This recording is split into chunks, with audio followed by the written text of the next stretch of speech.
மசோதாக்களுக்கு ஒப்புதல் அளிக்க ஆளுநருக்கு உச்சநீதிமன்றம் கால நிர்ணயம் செய்த விவகாரம். குடியரசுத் தலைவர் விளக்கம் கேட்டது தொடர்பாக 22ஆம் தேதி உச்சநீதிமன்ற அரசியல் சாசன அமர்வு விசாரணை.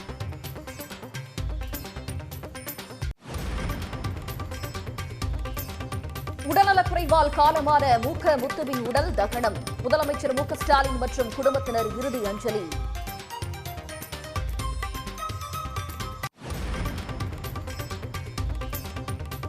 தாய் தந்தைக்கு இணையாக பாசம் காட்டிய அன்பு அண்ணனை இழந்துவிட்டதாக முதலமைச்சர் ஸ்டாலின் வேதனை. ஆருயிர் அண்ணனுக்கு அன்பு உணர்வுடன் அஞ்சலியை செலுத்துவதாகவும் உருக்கம்.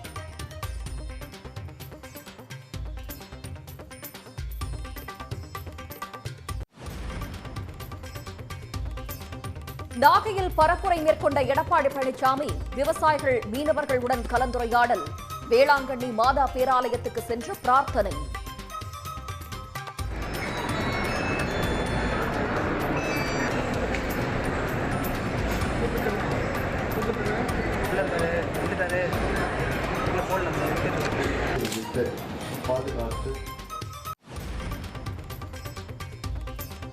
கொள்கையின்றி பாஜகவுடன் கூட்டணி வைத்தவர் எடப்பாடி பழனிசாமி என முத்தரசன் விமர்சனம்.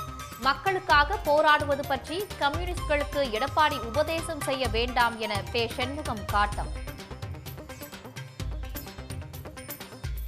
ஏற்கனவே மத்திய அரசாங்கம் எதை செய்தாலும் அதை கண்ணை மூடிக்கொண்டு ஆதரிப்பது, பிஜேபி அரசாங்கம் எது சொன்னாலும் அதை அப்படியே கேட்டு நடந்து கொள்வது என்கிற அணுகுமுறையைத்தான் முதல்வராக இருந்த போதும் சரி, எதிர்க்கட்சி தலைவராக இருக்கிற போதும் அவர் செய்து கொண்டிருக்கிறார்.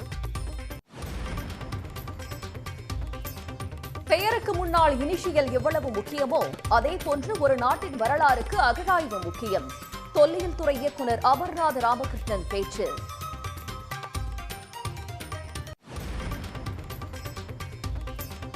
ஈரோட்டில் இயங்கும் அபிராமி கிட்னி கேர் மருத்துவமனை செயல்பட தடை. பாதுகாப்பற்ற கல்லீரல் மாற்று அறுவை சிகிச்சை மேற்கொண்ட புகாரில் நடவடிக்கை.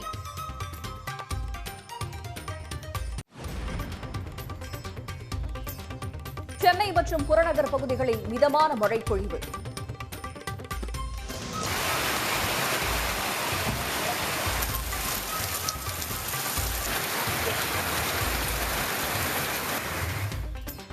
கோவை, நீலகிரி மாவட்டங்களுக்கு நாளை மிக கனமழைக்கு வாய்ப்பு.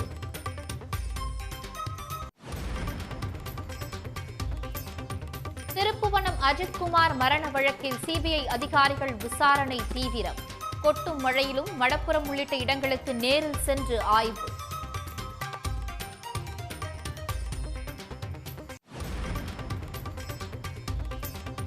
மானாமதுரை அருகே சாலையில் நெல்மணிகளை கொட்டி விவசாயிகள் போராட்டம்.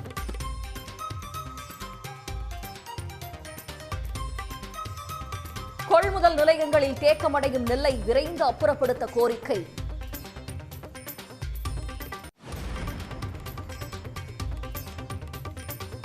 அரசு பேருந்தில் திருவண்ணாமலை என்பதற்கு பதிலாக அருணாச்சலம் என டிஜிட்டல் பலகை. நடத்துனரை சஸ்பெண்ட் செய்து போக்குவரத்து கழகம் நடவடிக்கை.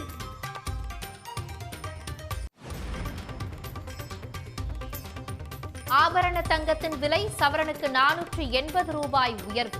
ஒரு சவரன் 73,360 ரூபாய்க்கு விற்பனை. ஜெட் விமானங்கள் வீழ்த்தப்பட்டது ட்ரம்ப் கூறுவது உண்மையா? பிரதமர் மோடி தெளிவுபடுத்த ராகுல் காந்தி வலியுறுத்தல்.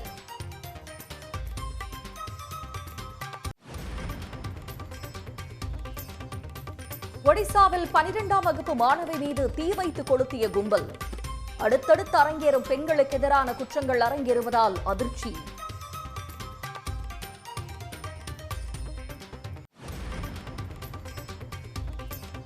கனமழையால் தெலுங்கானாவில் மத்திய ரிசர்வ் போலீஸ் படை அலுவலக சுற்றுச்சுவர் இடிந்து விழுந்து விபத்து. காரில் சென்றவர்கள் நூலிழையில் உயிர் தப்பிய சிசிடிவி காட்சி.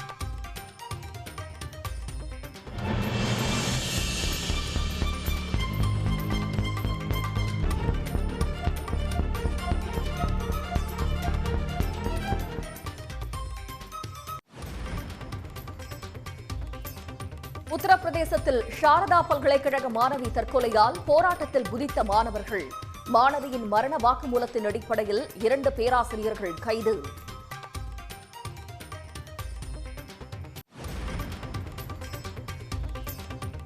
மும்பையில் கிங் படப்பிடிப்பின் ஏற்பட்ட விபத்தில் நடிகர் ஷாருக் கான் முதுகு பகுதியில் காயம்.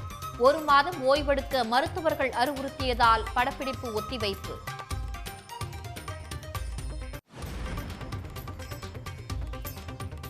முதல் காலாண்டில் HDFC வங்கியின் நிகர லாபம் 12 விழுக்காடு அதிகரிப்பு.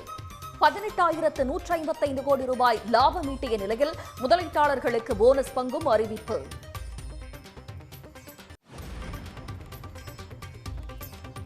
ரீரிலீஸ் செய்யப்பட்ட ரஜினியின் பாட்ஷா திரைப்படத்திற்கு சிறப்பான வரவேற்பு.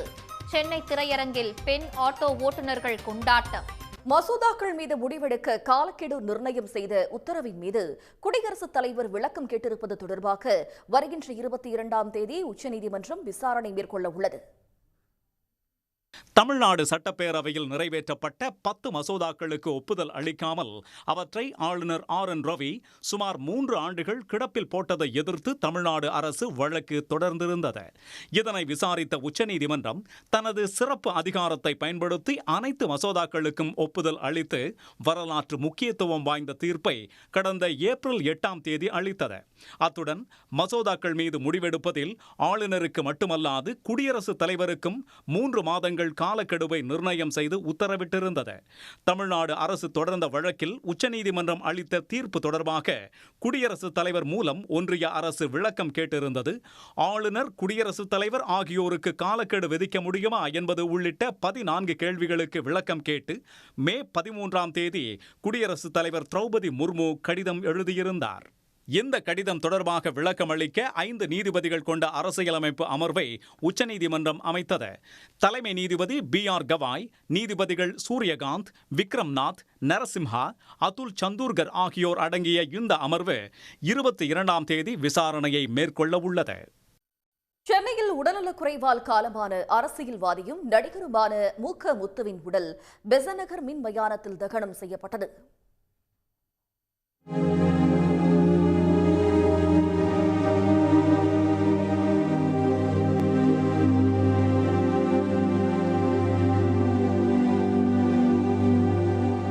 கலைஞரின் மூத்த மகனும் முதலமைச்சர் MK ஸ்டாலினின் அண்ணனுமான மூக்க முத்து தனது 77வது வயதில் காலமானார். சென்னை ஈஞ்சம்பாக்கம் வீட்டில் வைக்கப்பட்டிருந்த அவரது உடல் பின்னர் பொதுமக்கள் அஞ்சலிக்காக கோபாலபுரம் இல்லத்தில் வைக்கப்பட்டது. அங்கு முதலமைச்சர் MK ஸ்டாலின், திமுக MP கனிமொழி மற்றும் குடும்பத்தினர், அமைச்சர்கள் உள்ளிட்டோர் அஞ்சலி செலுத்தினர்.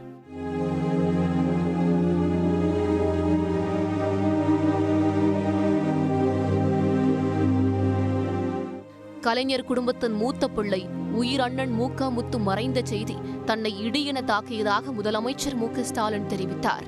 மூக்க முத்துவின் உடலுக்கு செல்வ பெருந்தகை தொல் திருமாவளவன், கவிஞர் வைரமுத்து, நடிகர்கள் சத்யராஜ், விக்ரம் உள்ளிட்டோரும் அஞ்சலி செலுத்தினர்.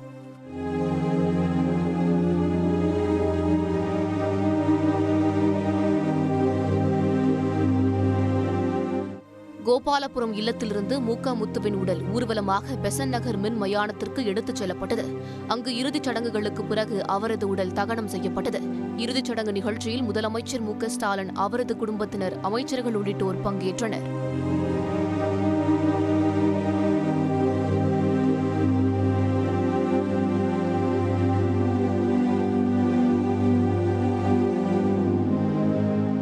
மூக்க முத்து மறைவுக்கு எடப்பாடி பழனிசாமி, வைகோ, நயினார் நாகேந்திரன் உள்ளிட்ட அரசியல் தலைவர்களும் இரங்கல் தெரிவித்தனர். மக்கள் பிரச்சினைகளில் கம்யூனிஸ்ட் கட்சிகள் மௌனம் சாதிப்பதாக எடப்பாடி பழனிசாமி விமர்சித்த நிலையில் பாஜகவின் மக்கள் விரோத திட்டங்களை ஆதரிப்பவரே எடப்பாடி என பே. சண்முகம் பதிலடி கொடுத்துள்ளார். எடப்பாடியை யாரோ பேச வைப்பதாக திருமாவளவனும், கொள்கையின்றி பாஜகவுடன் கூட்டணி வைத்த பழனிசாமி வெட்கப்பட வேண்டும் என முத்தரசனும் தெரிவித்துள்ளனர். இன்னைக்கு மௌனம் சாதிக்கிறீங்க, மக்களுடைய பிரச்சனை கூட இன்றைக்கு வெட்ட வெளிச்சத்தில் கொண்டு வர மாட்டேங்கிறீங்க. நீங்க எப்படி கூட நம்புவாங்க?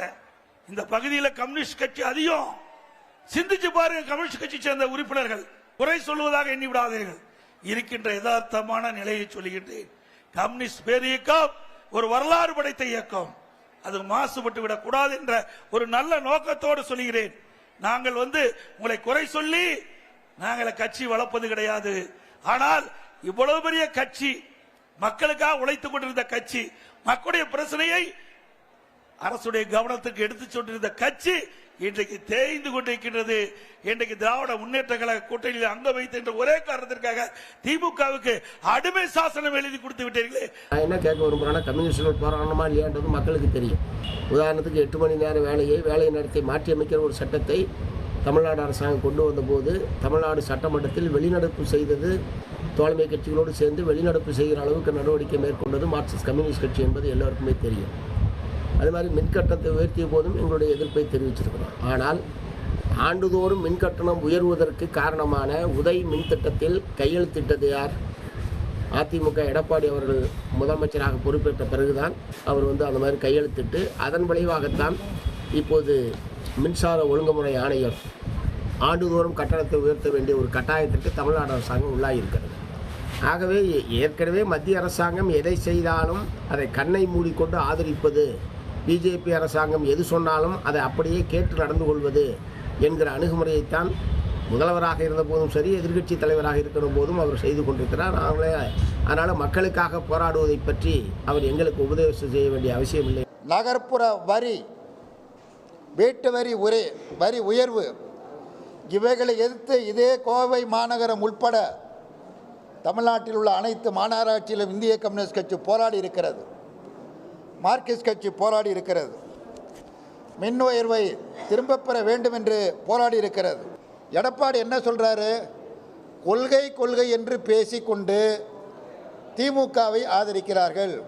கொள்கைக்காக தாங்க ஆதரிக்க முடியும். கொள்கை அற்ற முறையில் உங்களைப் போல் ஆதரிக்க முடியுமா? எடப்பாடியை போல செய்ய முடியுமா?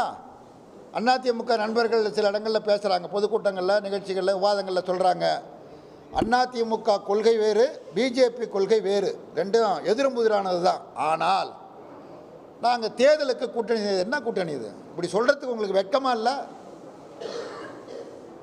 இல்லை? கொள்கை இல்லாமல் என்ன கூட்டணி? இந்த கூட்டணி நீடித்து நிலை பெற்று பலமாக இருக்கிறது என்று சொன்னால் அதற்கு காரணம் கொள்கை பலம்தான். அது நீடித்து கொண்டு இருக்கிறது. அமித்ஷா அவர்கள் எடப்பாடியை டெல்லிக்கு அழைத்து மிரட்டி அச்சுறுத்தி எடப்பாடியை சேர்த்து கொண்டார். அதிமுக சேரல. இன்னை வரைக்கும் அதிமுக தொண்டர்கள் அதை விரும்பலை. பாஜகவோடு கூட்டணி சேர்வதை எங்களுடைய இதய தெய்வம் நிராகரித்த பாஜகவோடு நாங்கள் சேர மாட்டோம். அதிமுக தொண்டர்களுடைய நிலை இதுதான். மடியில் கணமில்லை, வடியில் பயம் இல்லைன்னு எல்லாரும் சொல்கிற மாதிரி எடப்பாடியும் சொல்கிறார். மடியில் கணமில்லை என்றால் அமித்ஷாவின் நெருக்கடிக்கு நிர்பந்தத்திற்கு ஆளானது ஏன்ங்கிற கேள்விக்கு பதில் சொல்ல வேண்டும். அது ஒரு அஜெண்டா. யார் அவருக்கு யார் கொடுத்திருக்கிறார்கள் என்பது தெரியாது. ஆனால் மக்களை சந்திக்கிற அவர் மக்களுக்கான கோரிக்கைகள் குறித்து பேசுவதை விட திமுக கூட்டணியில் உள்ள கட்சிகளுக்கு அழைப்பு விடுப்பது அல்லது விமர்சிப்பது என்கிற நிலையில் அவருடைய உரைகளும் பேட்டிகளும் விளங்குகின்றன. சாதாரணமான ஆட்களுக்கே இதில் உள்ள பின்புலம் என்னவென்று புரிந்து கொள்ள முடியும். அவராக இதை பேசவில்லை. அவரை இவ்வாறு பேச வைக்கிறார்கள் யாரோ என்றுதான் இதிலிருந்து புரிந்து கொள்ள முடிகிறது. சென்னை மற்றும் புறநகர் பகுதிகளில் மாலை வேளையில் மிதமான மழை கொட்டியது. சென்னையில் காலை முதலே வானம் மேகமூட்டத்துடன் காணப்பட்ட நிலையில் மாலையில் கருமேகங்கள் சூழ்ந்து மழை பெய்தது. குறிப்பாக சென்னை அண்ணா சாலை, எழும்பூர், தேனாம்பேட்டை, அடையாறு, மெரினா, பிராட்வே உள்ளிட்ட பகுதிகளில் மிதமான மழை பெய்தது.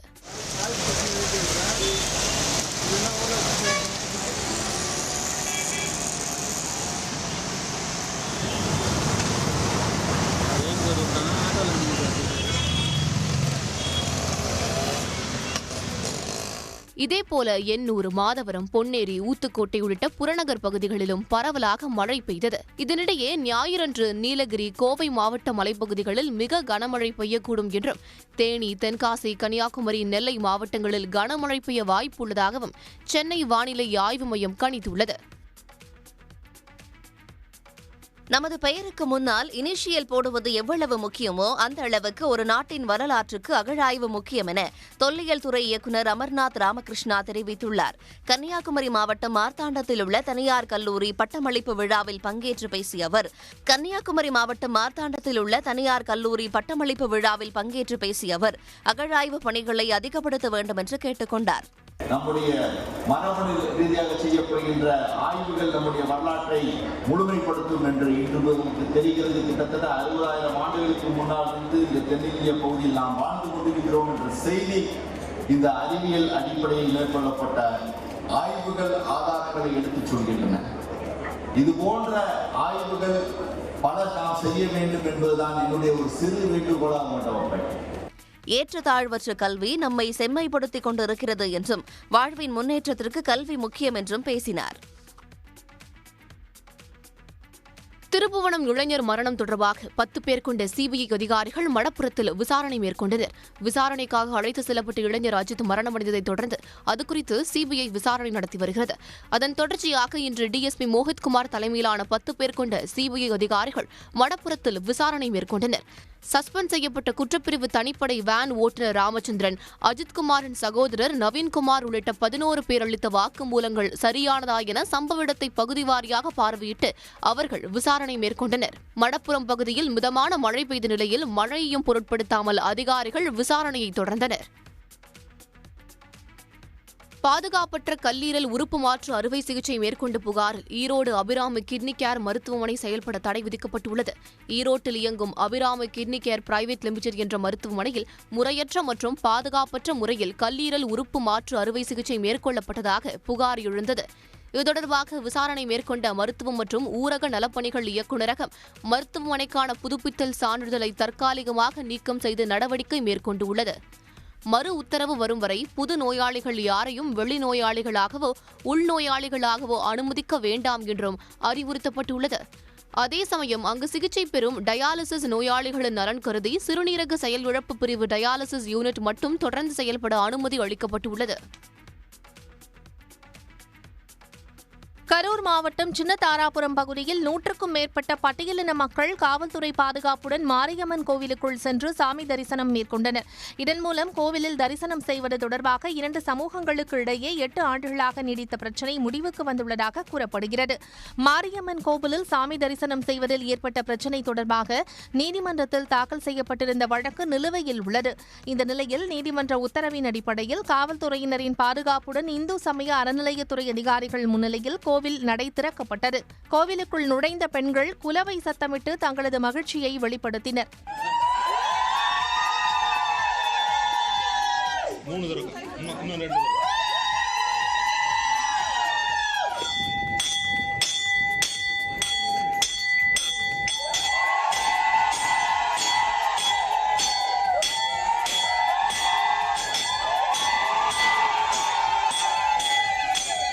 இதையடுத்து மாரியம்மன் மற்றும் பரிவார தெய்வங்களுக்கு சிறப்பு பூஜைகள் செய்யப்பட்டு வழிபாடு நடத்தப்பட்டது. சர்வதேச அளவிலான படகு போட்டி சென்னையில் நடைபெற்றது. சென்னை ஆரேபுரத்தில் மெட்ராஸ் போட் கிளப் மற்றும் கொழும்பு கிளப் இணைந்து இந்த போட்டியை நடத்தின. பல்வேறு பிரிவுகளாக நடைபெற்ற இந்த போட்டியில் வீரர்கள் ஆர்வமுடன் பங்கேற்றனர்.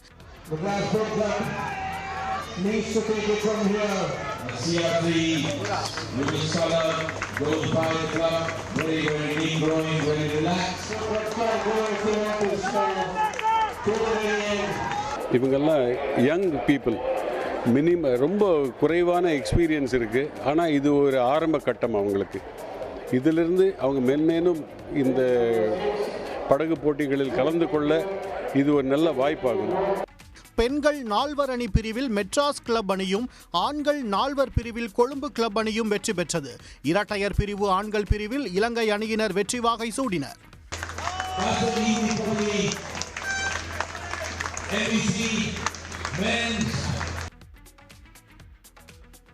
சென்னை பெரம்பூர் அம்பத்தூர் இடையே 5 மற்றும் 6வது ரயில் பாதை அமைக்க ரயில்வே வாரியம் ஒப்புதல் அளித்துள்ளது.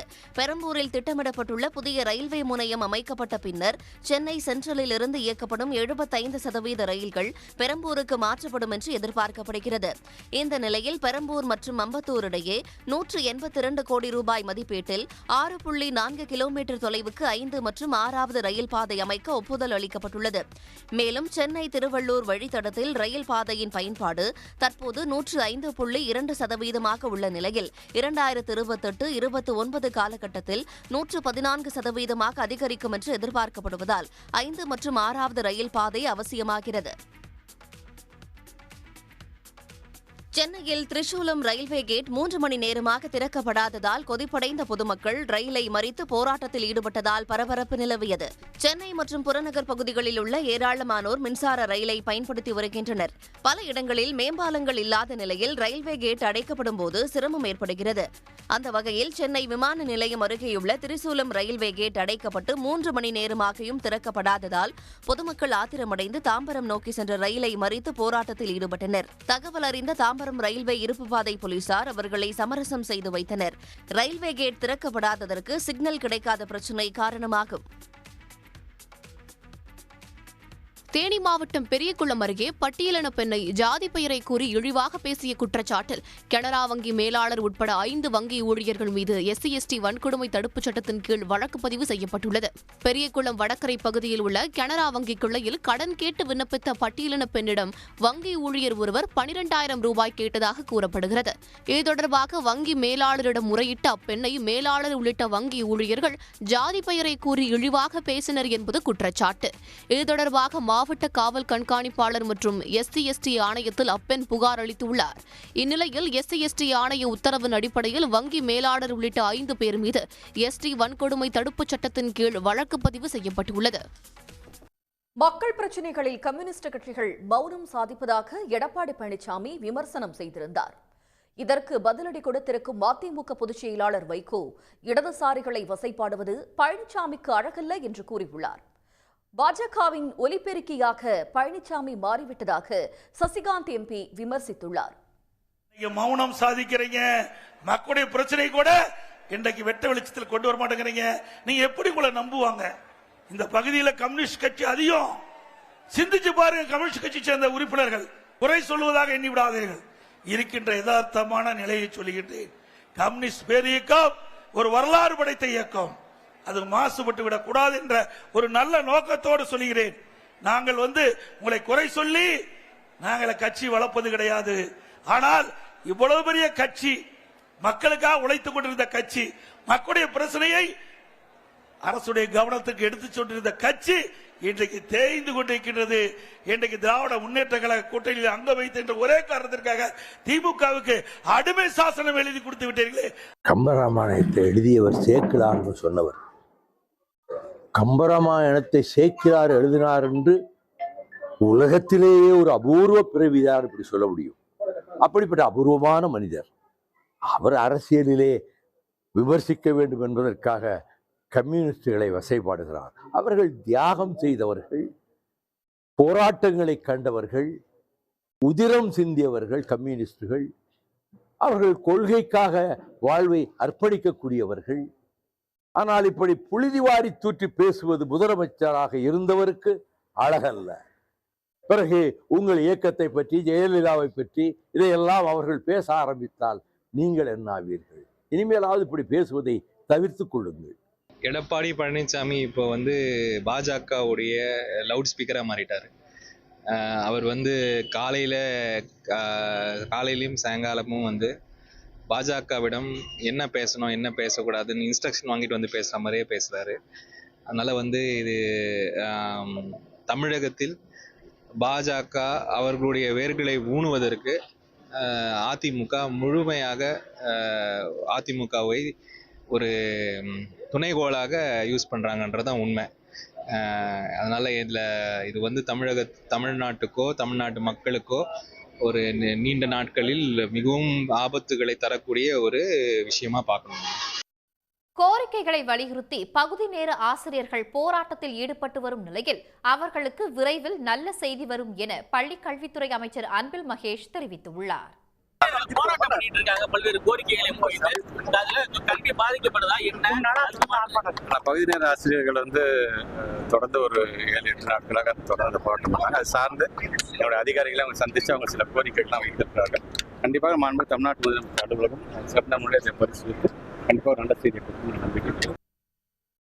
நாம் தமிழர் கட்சி தலைமை ஒருங்கிணைப்பாளர் சீமான் மீது இந்திய மாதர் சம்மேளனம் சார்பில் சென்னை காவல் ஆணையர் அலுவலகத்தில் புகார் அளிக்கப்பட்டுள்ளது. திருப்பூர் ரிதன்யா தற்கொலை பற்றி குறிப்பிட்டு பேசும்போது பெண்கள் அமைப்புகள் மாதர் சங்கத்தினரை சீமான் அவதூறாக பேசியதாக புகாரில் குறிப்பிடப்பட்டுள்ளது. எனவே அவர் மீது சட்டப்படி நடவடிக்கை எடுக்க வேண்டும் என்று மாதர் தேசிய சம்மேளனத்தினர் வலியுறுத்தியுள்ளனர். அவர் இந்திய மாதர் தேசிய சம்மேளனம் உட்பட அனைத்து மாதர் அமைப்புகளும் அமைதியாக இருக்கின்றன. கஞ்சா குடிச்சிட்டு நீங்கள் ஒரு இடத்துல படுத்து கிடக்கிறீங்களா, மாதர் அமைப்புகள்லாம் என்ன பண்ணுறாங்க, டாஸ்மாகில் சரக்கு போட்டு இருக்கீங்களா என்பது போன்ற விமர்சனங்களை வைத்து மாதர் அமைப்புகளையும் பெண்கள் அமைப்புகளையும் கேவலப்படுத்தி அவமானப்படுத்தி பேசியிருக்கிறார். கள்ளக்குறிச்சியிலிருந்து பெங்களூரு சென்ற அரசு பேருந்தில் திருவண்ணாமலை பெயருக்கு பதிலாக அருணாச்சலம் என டிஜிட்டல் பெயர் பலகையில் மாற்றிய நடத்துனர் பணியிடை நீக்கம் செய்யப்பட்டுள்ளார். கள்ளக்குறிச்சியிலிருந்து பெங்களூருவுக்கு கடந்த ஒரு வாரத்திற்கு முன் சென்ற பேருந்தில் திருவண்ணாமலை என்பதற்கு பதிலாக அருணாச்சலம் என ஊரின் பெயர் டிஜிட்டல் பலகையில் மாற்றப்பட்ட போது எடுக்கப்பட்ட வீடியோ சமூக வலைதளங்களில் வேகமாக பரவியது. இதையடுத்து அரசு பேருந்து நடத்துனர் விஜயராகவனை பணியிடை நீக்கம் செய்து விழுப்புரம் அரசு போக்குவரத்து கழக மண்டல பொது மேலாளர் ஜெய்சங்கர் உத்தரவிட்டுள்ளார். கொடைக்கானலில் கட்டுமான பொருட்கள் ஏற்றிச் சென்ற லாரி பாரம் தாங்காமல் தலைக்குப்புற கவிழ்ந்து விபத்துக்குள்ளானது. இதில் ஓட்டுநர் படுகாயமடைந்தார். பழனியிலிருந்து கட்டுமான பொருட்களை ஏற்றிக்கொண்டு லாரி கொடைக்கானல் நாயுடுபுரம் நோக்கி சென்று கொண்டிருந்தபோது இந்த விபத்து நேரிட்டது. மண் சாலையாக இருந்ததால் பள்ளத்தில் சிக்கிய லாரியை ஓட்டுநர் பின்னோக்கி இயக்கியுள்ளார். அப்போது பாரம் தாங்காமல் லாரி தலைக்குப்புற கவிழ்ந்து விபத்துக்குள்ளானது. இதில் படுகாயமடைந்த லாரி ஓட்டுநர் சதீஷுக்கு சிகிச்சை அளிக்கப்பட்டு வருகிறது. சென்னையை அடுத்த எண்ணூர் முகத்துவாரம் காட்டுக்குப்பம் பகுதியில் கொசஸ்தலை ஆற்றில் எண்ணெய் திட்டுக்கள் படிந்து ஆங்காங்கே எண்ணெய் கழிவுகள் மிதப்பதால் மீனவர்கள் அச்சமடைந்துள்ளனர். எந்த எண்ணெய் நிறுவனத்திலிருந்து வெளியேற்றப்பட்ட கசிவுகள் என தெரியவில்லை. எண்ணூர் பகுதியில் மழை பெய்ததால் ஆற்றில் மழை நீரும் கலந்து கொசஸ்தலை ஆறு முழுவதுமே எண்ணெய் கழிவுகள் பரவும் நிலை ஏற்பட்டுள்ளது. செங்கல்பட்டில் புனித சூசையப்பர் மேல்நிலைப் பள்ளியில் 50 ஆண்டுகளுக்கு பிறகு முன்னாள் மாணவர்கள் சந்திப்பு நிகழ்ச்சி நடைபெற்றது. இதில் நடிகர் சங்க தலைவர் நாசர் கலந்து கொண்டு பள்ளியில் தம்முடன் படித்த நண்பர்களை சந்தித்து மகிழ்ச்சியை பகிர்ந்து கொண்டார். புனித சூசையப்பர் பள்ளியில் கடந்த 1975ஆம் ஆண்டு படித்தபோது நிகழ்ந்த சுவாரஸ்ய நிகழ்வுகளை நண்பர்கள் நினைவு கூர்ந்து மகிழ்ந்தனர். இந்த நிகழ்வில் பள்ளி ஆசிரியர்களும் கௌரவிக்கப்பட்டனர். 1975ல பாஸ் அவுட் ஆனேன். 50 வருஷம் கழிச்சு எங்க ஃப்ரெண்ட்ஸ் எல்லாம் கூடியிருக்கோம். என்னுடைய வாத்தியாரங்களை பார்த்தோம். ரொம்ப நெகிழ்ச்சியான ஒரு தருணமா இருக்கு. விழுப்புரம் மாவட்டம் மேல்மலையனூரில் மாற்றுக் கட்சிகளிலிருந்து விலகி ஏராளமானோர் திமுகவில் தங்களை இணைத்துக் கொண்டனர். மேல்மலையனூர் கிழக்கு ஒன்றிய திமுக சார்பில் கலைஞர் பிறந்த நாள் மற்றும் 4 ஆண்டு சாதனை விளக்க பொதுக்கூட்டம் நடைபெற்றது. இந்த கூட்டத்தில் மாற்றுக் கட்சிகளைச் சேர்ந்த 50க்கும் மேற்பட்டோர் திமுகவில் இணைந்தனர். திமுக ஆட்சியில் மக்கள் பயனுள்ள பல திட்டங்கள் கொண்டுவரப்பட்டிருப்பதாக அவர்கள் மகிழ்ச்சி தெரிவித்தனர். நாகை மாவட்டம் கீழ்வேளூர் அருகே தேமங்கலம் ஊராட்சி மன்ற அலுவலக நுழைவாயிலில் குறுக்கத்தை நீரேற்றும் குழாயில் உடைப்பு ஏற்பட்டது. இதனால் பல ஆயிரம் லிட்டர் குடிநீர் அருவி நீர் போல் பீச்சியடித்து வெளியேறியதால் சாலையில் தண்ணீர் பெருக்கெடுத்தது.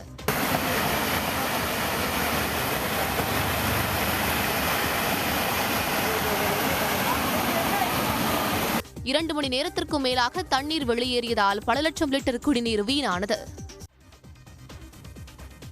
அரசு பேருந்தை காலதாமதமாக இயக்கிய போக்குவரத்து கழகத்திற்கு 30,000 ரூபாய் அபராதம் விதித்து நெல்லை நுகர்வோர் நீதிமன்றம் அதிரடியாக தீர்ப்பளித்துள்ளது. கடந்த 2024ஆம் ஆண்டு ஜூன் மாதம் மதுரையில் இருந்து நெல்லைக்கு சென்ற பேருந்து 20 நிமிடத்துக்கும் மேலாக காலதாமதமாக சென்றுள்ளது. இதனால் மன உளைச்சல் அடைந்த பயணி பிரம்மநாயகம் வழியில் பயணிகளுடன் பேருந்துக்கு டீசல் நிரப்பியதையும் நஷ்ட ஈடு கோரிய மனுவில் சுட்டிக்காட்டினார். வழக்கை விசாரித்த நுகர்வோர் நீதிமன்றம் பிரம்மநாயகத்திற்கு நஷ்ட நஷ்டஈடாக 20,000 ரூபாயும், வழக்கு செலவாக 10,000 என மொத்தம் 30,000 வழங்க உத்தரவிட்டது. போக்குவரத்து கழக நாகர்கோவில் கிளை மேலாளர், பொது மேலாளர் மற்றும் நிர்வாக இயக்குநர் ஆகியோர் தங்களின் சொந்த பணத்தில் இருந்து 1 மாதத்திற்குள் பணத்தை வழங்கவும் உத்தரவிடப்பட்டது. ராதாபுரம் அருகே நடந்த உங்களுடன் ஸ்டாலின் திட்ட சிறப்பு முகாமில் மகளிர் உரிமைத் தொகை விண்ணப்பத்தை வழங்க முடியாமல் தவித்த மூதாட்டிக்கு காவலர் ஒருவர் ஓடிச் சென்று உதவிய காட்சிகள் வெளியாகியிருக்கின்றன. சீலாத்தி குளத்தைச் சேர்ந்த மூதாட்டி சந்தனம்மாளை சக்கர நாற்காலியில் அமர வைத்த காவலர் ராஜ்குமார் அவரை சம்பந்தப்பட்ட அதிகாரி இருக்கும் இடத்திற்கு அழைத்து சென்றார்.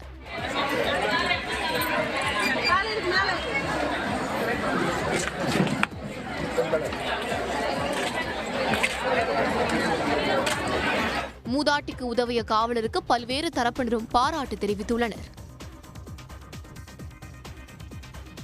திருநெல்வேலி மாநகராட்சியில் குழந்தைகள் மற்றும் பெரியவர்களை மகிழ்விக்கும் வகையில் 5 கோடி ரூபாய் செலவில் மீன் அருங்காட்சியகம் அமைக்க அரசு நடவடிக்கை எடுத்து வருகிறது.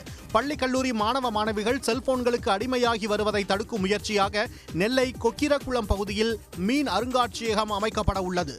வீட்டில் இருக்க குழந்தைங்க எல்லாமே மொபைல் அடிக்ஷனில் ரொம்ப இன்வால்வ் ஆகியிருக்கிறாங்க. அதுக்கு மாற்றமாக இந்த மாதிரியான ஒரு ஹாபியை குழந்தைகள் மத்தியில் கொண்டு போய் சேர்க்கறதுல, அவங்க மனசை மேம்படுத்துறதுல அரசு இந்த மாதிரியான திட்டங்கள் கொடுக்கறதுல ரொம்ப மகிழ்ச்சியான விஷயமா இருக்கு. மீன் அருங்காட்சியகம் அமைக்கும் பணிகள் இன்னும் 2 மாதங்களில் நிறைவடையும் என மீன்வளத்துறை அதிகாரிகள் தெரிவித்துள்ளனர். சேலம் பெரியபுதூர் பகுதியில் இலவசமாக சில்லி சிக்கன் தர மறுத்த கடைக்கார பெண்ணின் வீடு முன்பாக பெட்ரோல் குண்டு வீசிய சந்தோஷ்குமார் என்பவரை காவல்துறையினர் கைது செய்துள்ளனர். அப்பகுதியில் சில்லி சிக்கன் கடை நடத்தி வரும் செல்லக்கிளியிடம் சந்தோஷ்குமார் இலவசமாக சில்லி சிக்கன் கேட்டு முரட்டியதாக கூறப்படுகிறது. இலவசமாக சிக்கன் தர செல்லக்கிளி மறுத்த நிலையில் நள்ளிரவில் செல்லக்கிளியின் வீடு முன்பாக சந்தோஷ்குமார் பெட்ரோல் குண்டை வீசி சென்றுள்ளார். இதனை கண்ட அப்பகுதி மக்கள் தீயை அணைத்தனர். திருவண்ணாமலை மாவட்டம் ஜவ்வாது மலை பகுதியில் இருந்து வெளியேறிய ஒற்றை காட்டு யானை வனப்பகுதியை ஒட்டிய கிராமங்களில் நடமாடி வருவதால் அப்பகுதி மக்கள் அச்சமடைந்துள்ளனர். ஜமுனாமுத்தூர் முதல் போலூர் செல்லும் சாலையில் ஒற்றை காட்டு யானை உலா வருவதாக கூறப்படுகிறது. இந்த நிலையில் காட்டு யானையை வனப்பகுதிக்குள் விரட்ட மலைவாழ் மக்கள் வனத்துறையினருக்கு கோரிக்கை விடுத்துள்ளனர்.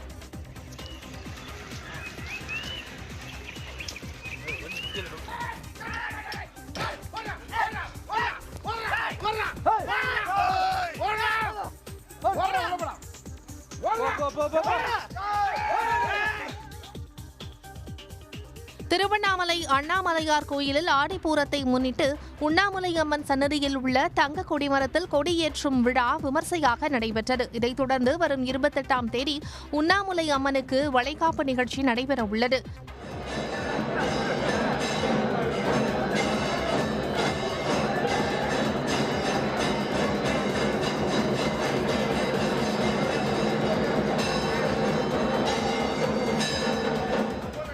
இதேபோல் வேலூர் கோட்டை ஜலகண்டேஸ்வரர் கோயிலில் உள்ள அகிலாண்டேஸ்வரி அம்மன் சன்னதியில் ஆடிப்பூரத்தை முன்னிட்டு தங்கக்கொடி மரத்தில் கொடியேற்றம் நடைபெற்று சிறப்பு பூஜைகள் நடந்தன. உடனுக்குடன் செய்திகளை தெரிந்து கொள்ள சன் நியூஸ் பெல் ஐகானை கிளிக் பண்ணுங்க.